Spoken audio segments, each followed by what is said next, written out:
Saludos y bienvenidos a Nico Más, un informativo siempre con la verdad.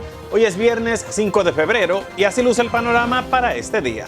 La vicepresidenta Kamala Harris da el voto de desempate para pasar un plan de estímulo económico de 1.9 billones de dólares, bajo el cual se haría el pago directo de $1.400 a los estadounidenses. Los demócratas en la Cámara de Representantes expulsan a la representante republicana Marjorie Taylor Greene de Georgia de las dos comisiones a las que pertenecía. El expresidente Donald Trump se niega a testificar ante el Senado en su histórico segundo juicio político. La farmacéutica Johnson & Johnson pide a los reguladores estadounidenses que aprueben su vacuna contra el nuevo coronavirus, la cual requiere de una sola dosis. Inmigrantes refugiados en iglesias para evitar ser deportados esperan con ansias la ayuda del gobierno de Biden, que favorece dar a los casi 11 millones de indocumentados en este país la posibilidad de hacerse ciudadanos. Esos son solo algunos de los temas que trataremos en esta nueva edición. Iniciamos.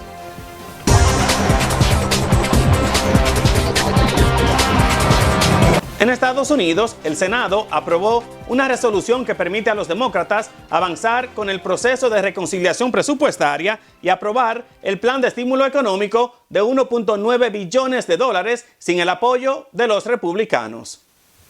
La vicepresidenta Kamala Harris presidió la sesión que duró toda la noche y en la que emitió su voto para superar un empate en la Cámara Alta. Los demócratas aplaudieron cuando Harris anunció el resultado de 51-50 a favor de la resolución a eso de las 5:30 de la madrugada.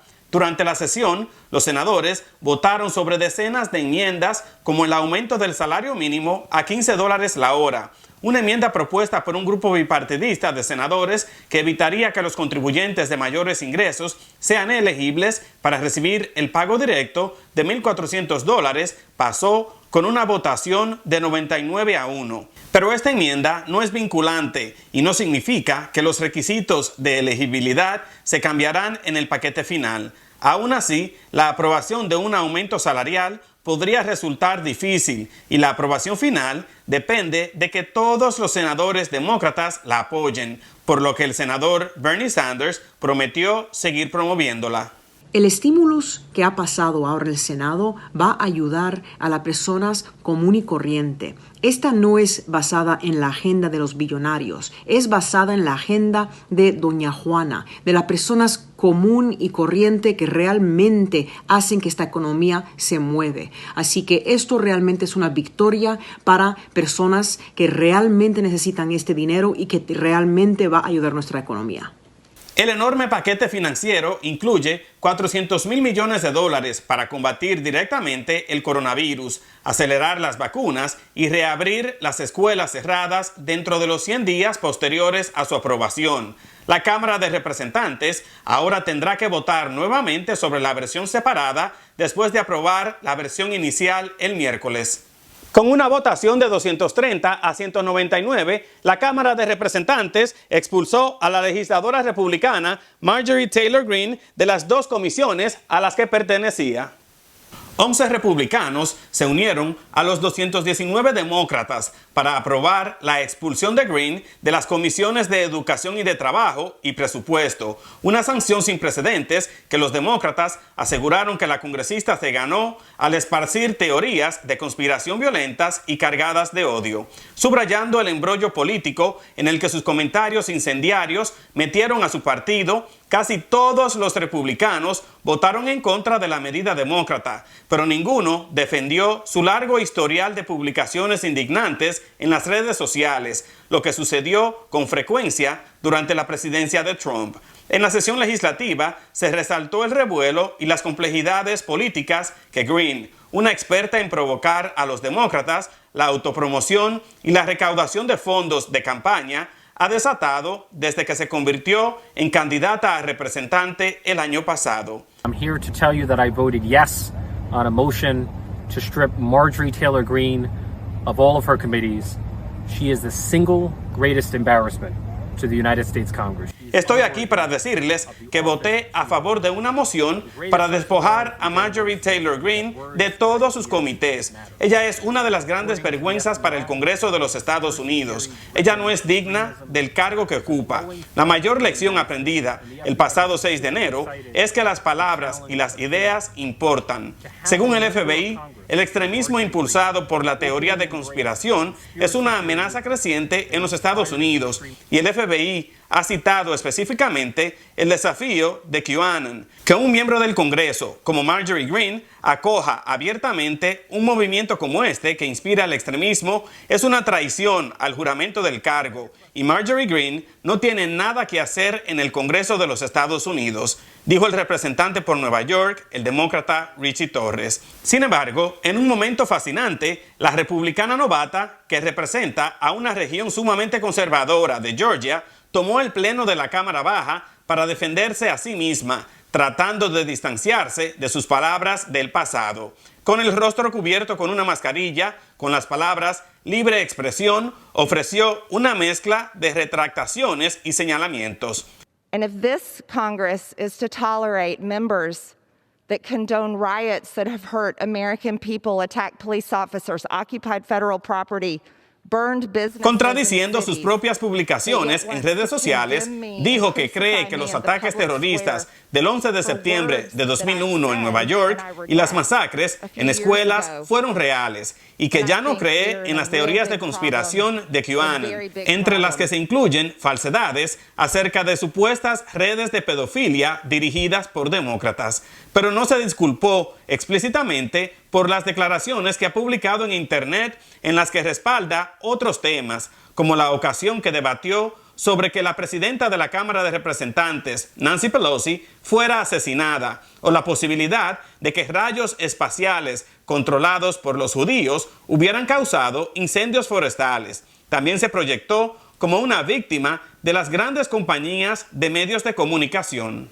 El expresidente Donald Trump se niega a testificar bajo juramento ante el Senado durante su segundo juicio político, donde los demócratas lo acusan de haber incitado a una turba a irrumpir violentamente en el Capitolio.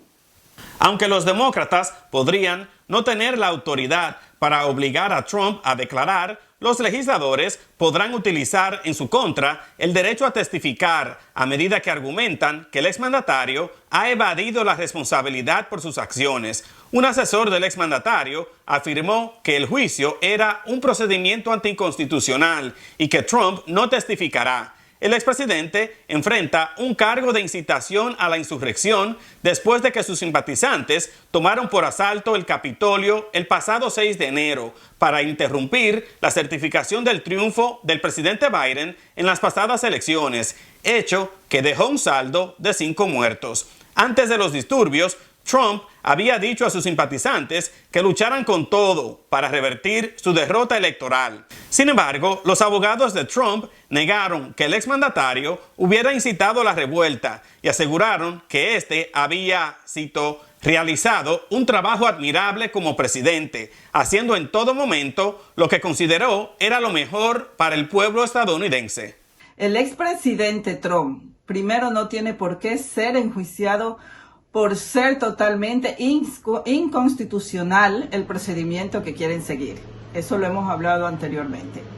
Segundo, está en todo su derecho de no ser parte de este circo y negarse a testificar porque no le corresponde a derecho en ninguna parte de la Constitución enjuiciar a un expresidente. También lo hemos mencionado. Y por último, señores, para recordarles a los desmemoriados demócratas, lo escribí para no olvidarme y se los voy a leer. Donald Trump ha sido el único presidente de este país en 30 años que durante su mandato no ha iniciado una guerra. Además, firmó varios acuerdos de paz en el Medio Oriente que ha ayudado a estabilizar la región y la paz. Por lo cual, señores, por segunda vez está siendo nominado para el Nobel Premio de la Paz. Los demócratas, por su parte, han dicho que el juicio es necesario para brindar una medida final de responsabilidad por el ataque. Y según una encuesta de la agencia de noticias AP, casi 2 de cada 3 estadounidenses creen que Trump tiene cierta responsabilidad en el violento asalto en el Capitolio y un 47% de los encuestados creen que debería ser condenado. En una carta dirigida a Trump y sus abogados, el representante Jamie Raskin, uno de los legisladores que actúan como fiscales, pidió que Trump explique el motivo por el que él y su equipo han disputado las acusaciones y que lo haga la próxima semana, antes o durante el juicio político en el Senado y bajo interrogatorio entre el lunes 8 y el jueves 11 de febrero. Estos eran personas que son militares, exmilitares, policías, expolicías, que cuando entraron en el Congreso, miles de ellos, iban a buscar a miembros del Congreso para matarlos. Lo dijeron muy claramente. Y teníamos a miembros del Congreso con sus hijos y hijas que estaban ahí con ellos ese día porque era un día especial, temblando con miedo, escondidos, rezando, esperando que no fueran matados, asesinados por esas personas que recibieron este orden. Tenemos que acordarnos de esto es el asunto. Y lo responsable de esto es el expresidente Trump. Si nosotros no enjuiciamos ese acto, yo estoy segura que va a ocurrir otra vez un tipo de agresión contra el Congreso. Por eso tenemos que realmente hacer este juicio para asegurar que mandamos un mensaje de que esto no se va a permitir en una democracia. El juicio político de Trump comienza el 9 de febrero y si es hallado culpable, el expresidente quedaría inhabilitado para ocupar otro cargo público y perdería otros beneficios como la pensión vitalicia de $200,000 anuales, su derecho a tener un funeral con honores y el ser enterrado en el Cementerio Nacional de Arlington.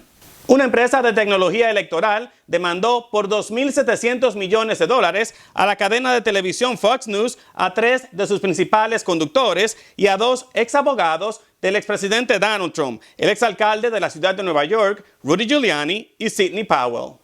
En la demanda, la firma Smartmatic USA, con sede en Florida, los acusa de difamación al decir que la empresa ayudó a robar las elecciones presidenciales de Estados Unidos. Smartmatic USA asegura que, a pesar de que su participación en los pasados comicios se restringió al condado de Los Ángeles, que tiene una tendencia política demócrata, la cadena televisiva Fox publicó al menos 13 reportes afirmando o implicando falsamente que la compañía había robado la votación de 2020 en una asociación ilícita con el gobierno socialista de Venezuela. La empresa pone como ejemplo un segmento del 10 de diciembre en el que Lou Dobbs acusó a Smartmatic y a su director ejecutivo, Antonio Mujica, de manipular los votos a través de una puerta trasera inexistente en su software de votación para llevar a cabo un Pearl Harbor cibernético. Esta supuesta campaña de desinformación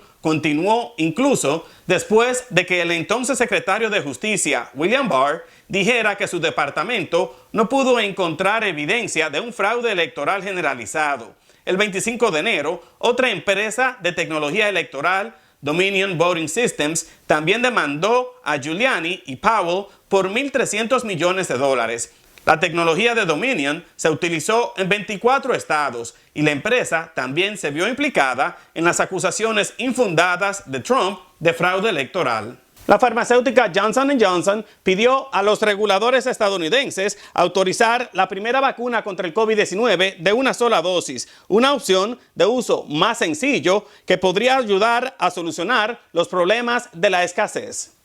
Según estudios preliminares de un enorme ensayo internacional, la vacuna de Johnson & Johnson demostró ser segura y ofrece una fuerte protección en contra de casos moderados y severos de COVID-19. Sin embargo, no se mostró tan eficaz como las vacunas de 2 aplicaciones de Pfizer y Moderna Incorporated, un hallazgo que podría ser más una percepción que una realidad, considerando las diferencias en la manera en que fueron probadas. Pero la Administración de Alimentos y Medicamentos, FDA por sus siglas en inglés, ha solicitado a sus asesores independientes que debatan públicamente todos los datos en torno a la vacuna de una sola aplicación, de la misma forma en que se analizó minuciosamente a sus competidores antes de decidir si otorgan aprobación a una tercera opción de vacunación en los Estados Unidos. El doctor Peter Marks, director de vacunas de la FDA, pidió evitar las comparaciones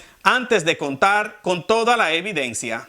Y como he mencionado anteriormente, en Estados Unidos actualmente se están utilizando dos vacunas contra el COVID-19, la de la farmacéutica Pfizer y la otra de Moderna Incorporated, que tienen una eficacia de un 95% y un 94.1% respectivamente. Para que nos explique un poco más este tema, pasamos al doctor Eliseo Guzmán en sus minutos médicos. Saludos amigos, el doctor Eliseo Guzmán en otros minutos médicos. Hoy quería ser testigo, por usar este término que creo que es bastante definido, de que uno puede trabajar, puede funcionar después de ponerse la segunda vacuna. Como ustedes saben, ayer hablamos de los efectos secundarios de la segunda dosis, que son mucho más marcados, más severos que los de la primera dosis. De hecho, cuando yo me puse la primera dosis hace 4 semanas, porque me puse la Moderna, pues no tuve absolutamente ningún efecto secundario importante, así lo describí. Sin embargo, el segundo día de esta segunda vacuna, que fue hoy, aunque estoy trabajando, tengo que decirle que esta mañana, cuando traté de levantarme, sentí un dolor generalizado en el cuerpo. Tenía un dolor marcado en el punto de la inyección, en el brazo derecho, y mínimo dolor de cabeza, no fiebre, nada que me impidiera trabajar. O sea que soy, podría decir, uno de los dichosos que no tienen muchos síntomas, porque varios amigos que se vacunaron conmigo ayer, muchachos mucho más jóvenes, han tenido fiebre, dolor de cabeza severo, muchos de ellos han tenido náuseas y algunos de ellos pues tienen esa fatiga general que le ha impedido levantarse e irse a trabajar. Yo no he tomado ningún tipo de calmantes, me siento, como le digo, en general bien, con la excepción del dolor en el área de la inyección. También aclaramos ayer, cuando hablábamos de esto, de que realmente este tipo de reacción más benigna se ve en personas por encima de 65 años y que pues nos da esta ganancia, por llamarlo así, de que aunque podemos todavía producir suficientes anticuerpos para combatir el virus, los efectos secundarios de esta segunda inyección, en esta segunda vacuna, son mucho más benignos que en las personas mucho más jóvenes. Agradecemos al doctor Guzmán por esa explicación. Y con el fin de frenar la rápida propagación del COVID-19 en Nueva York, a partir de este viernes, el famoso estadio de los Yankees en el Bronx se convertirá en un mega centro de vacunación que beneficiará a habitantes del llamado Condado de la Salsa, quienes deberán presentar una identificación que pruebe que residen allí, o una carta del casero, o una prueba de dirección. Estamos orgullosos de abrir hoy este sitio para vacunar a los que viven en el Bronx. Nuestras comunidades más afectadas son la prioridad en nuestra lucha contra el virus y esto es un ejemplo de ello. Los residentes del Bronx deben hacer sus citas para vacunar desde hoy y van a recibir su vacuna en cuanto nos llegue. Hasta la fecha, la Gran Manzana ha puesto más de 860,000 dosis de la vacuna contra el nuevo coronavirus. Y a pesar de que los Centros para el Control y Prevención de las Enfermedades, CDC, recomiendan a los estadounidenses evitar viajar, el presidente Biden tiene previsto ir a Delaware este fin de semana en su primera salida de Washington desde que asumió la presidencia el pasado 20 de enero. Biden, quien tiene una casa en las afueras de Wilmington, Delaware, ha hecho del control de la pandemia el objetivo central de sus primeras semanas en la Casa Blanca, y gran parte de la atención de su gobierno está puesta en mejorar el programa de vacunación. La Casa Blanca anunció los planes de viaje de Biden el jueves en la noche, pero no explicó el motivo de la visita. Los lineamientos de los Centros para el Control y Prevención de las Enfermedades señalan que viajar aumenta el riesgo de propagar y contraer el COVID-19, por lo que exigen que las personas que deban viajar se inmunicen antes si pueden ponerse la vacuna y esperen 2 semanas más para desplazarse tras recibir la segunda dosis. Actualmente, según datos de la Universidad Johns Hopkins, en Estados Unidos, casi 27 millones de personas han contraído el nuevo coronavirus y más de 457,000 han muerto por esta pandemia. Actuales dirigentes de la Oficina de Aduanas y Protección Fronteriza de los Estados Unidos, CBP por sus siglas en inglés, intentaron proteger a agente por la muerte de un hombre que recibió varias descargas eléctricas tras ser detenido después de tratar cruzar la frontera desde México a California de forma ilegal en el 2010. Según un documento de un caso internacional de derechos humanos, Anastasio Hernández Rojas, de 42 años de edad, fue golpeado con porras y electrocutado varias veces mientras yacía tendido y con grilletes en el piso en el puerto de entrada de San Isidro, en San Diego. Hernández sufrió daños cerebrales, 5 costillas rotas y otras lesiones, según documentos judiciales, y murió días después en un hospital. Una autopsia concluyó que las descargas, además del esfuerzo físico y el consumo de metanfetamina, contribuyeron a su muerte por un infarto. El deceso atrajo un intenso escrutinio en 2012 tras la publicación de un video de un testigo en la televisora PBS que parecía mostrar a Hernández recibiendo una descarga mientras estaba tirado en el piso, rodeado por casi una docena de agentes, algunos de los cuales reconocieron haber utilizado la fuerza. A petición de la familia, el caso está siendo revisado por la Comisión Interamericana de Derechos Humanos, que ha examinado abusos, incluyendo masacres y desapariciones, principalmente en Centro y Sudamérica. Inmigrantes indocumentados refugiados en iglesias esperan que la situación mejore ahora que el demócrata Joe Biden está en la Casa Blanca. El nuevo presidente dijo que suspendería por 100 días la mayoría de las deportaciones y que favorece el que se le dé a casi 11 millones de indocumentados la posibilidad de hacerse ciudadanos. Pero esta moratoria fue anulada por un juez de Texas. A esto se suma la incertidumbre en torno a si el Congreso sacará adelante un proyecto de reforma migratoria propuesto por Biden. Muchos lo consideran un giro de 180 grados respecto a las políticas de línea dura de su predecesor, que podría beneficiar a decenas de personas que se refugiaron en iglesias como último recurso para permanecer en este país. El presidente también dispuso una revisión de los criterios de deportación e instruyó a las autoridades que mientras tanto se enfoquen en aquellos con antecedentes policiales graves o que representan una amenaza para la seguridad nacional o el público. Todas estas decisiones políticas que está tomando esta nueva administración bajo el liderazgo del presidente Biden creo que tienen un carácter fundamentalmente humano, de respetar, de valorar la dignidad de las personas, fundamentalmente de aquellas que buscan un mejor estar para ellos y para sus familias. Creo que no solamente el poder terminar con todos estos procesos de deportación, que es lo primero que hay que hacer, ponerle un stop, liberar a todas las personas que están en los centros de detenciones.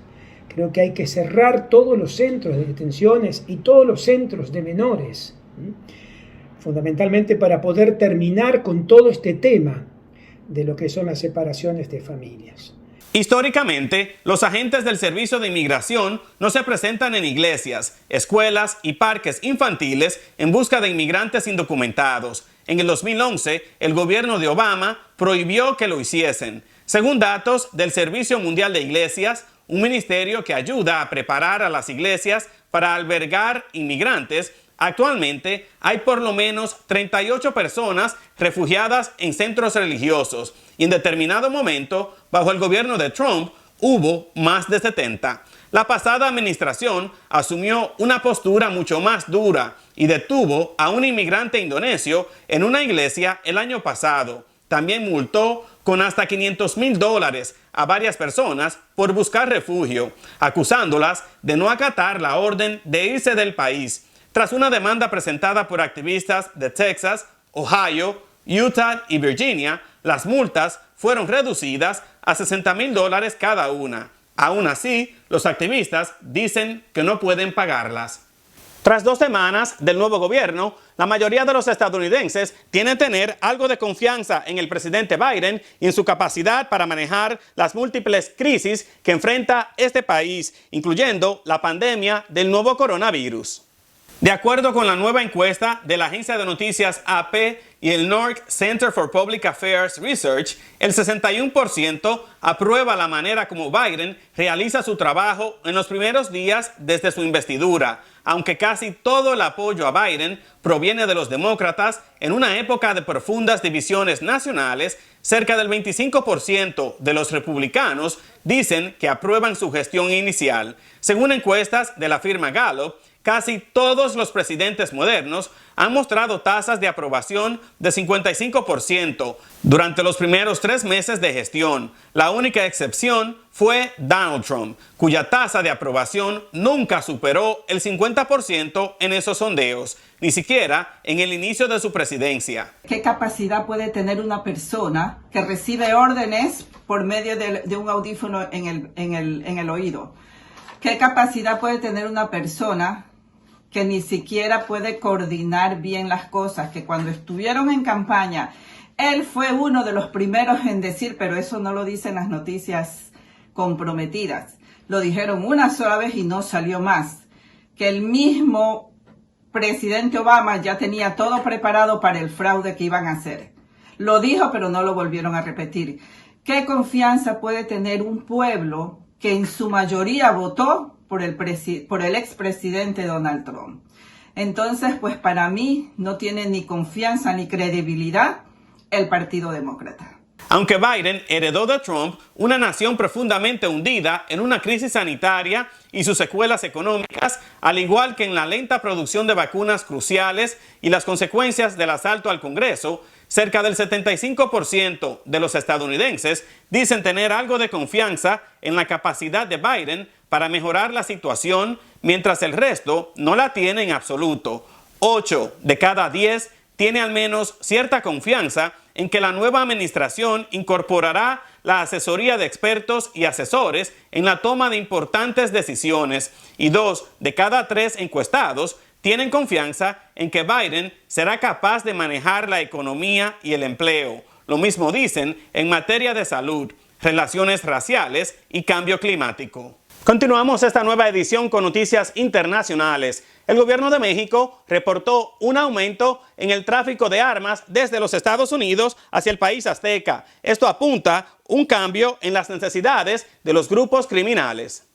Un alto funcionario de la Cancillería mexicana dijo que el 70% de las armas que se trafican al país azteca provienen de un fabricante o distribuidor en los Estados Unidos y el otro 30% de 6 países europeos: España, Italia, Austria, Rumania, Alemania y Bélgica.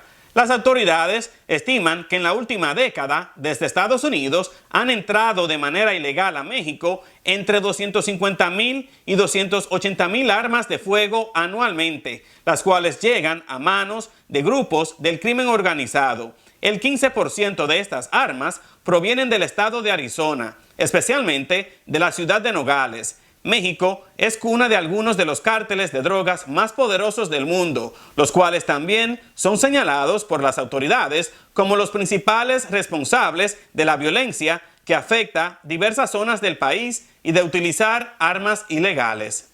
Este domingo, más de 13 millones de ecuatorianos saldrán a las urnas para elegir al próximo presidente de Ecuador. Son 16 candidatos que buscan reemplazar al actual mandatario Lenín Moreno. Aunque según las últimas encuestas, Andrés Arauz, un izquierdista auspiciado por el expresidente Rafael Correa, y Guillermo Lasso, un exbanquero de derecha, encabezan la intención de voto, el porcentaje de indecisos aún se mantiene en cerca de 1/3, lo que vuelve impredecibles los resultados. Más atrás se ubica el postulante del Partido de los Indígenas, Yacu Pérez. El resto no alcanza una porción significativa. Para que un candidato gane en primera vuelta, debe obtener al menos el 40% de los votos válidos y una ventaja de 10 puntos sobre su más inmediato rival. En caso de que esto no ocurra, se realizará un balotaje el próximo 11 de abril. Moreno debe entregar el poder a su sucesor, que gobernará durante 4 años, el próximo 24 de mayo. Gregory Dow, de 61 años de edad, abrió con su familia Dow Family Children's Home cerca de Boito, Kenia, en 2008, y lo operó durante casi una década con fondos provenientes de iglesias y grupos religiosos de los Estados Unidos. El FBI dijo que Dow abusó de 4 niñas, incluidas 2 que tenían solamente 11 años de edad. Los fiscales federales dijeron que su esposa incluso llevó a sus víctimas a una clínica médica para que les colocaran implantes anticonceptivos, lo que permitió los delitos de su esposo. El hombre habría regresado a suelo estadounidense en 2017 cuando las autoridades del país africano comenzaron a investigar las acusaciones de abuso sexual. Dow, oriundo de Lancaster, se declaró culpable de 4 cargos el año pasado. Así terminamos esta edición de ENI con Más, agradeciéndoles su tiempo y su confianza, invitándolos a que me sigan en todas las redes sociales. No se olviden de inscribirse a este canal en YouTube, de darle like a este video y de compartirlo. Deseándoles a todos muy buenas noches. Más noticias, el lunes los espera ENI con Más. Hasta la próxima.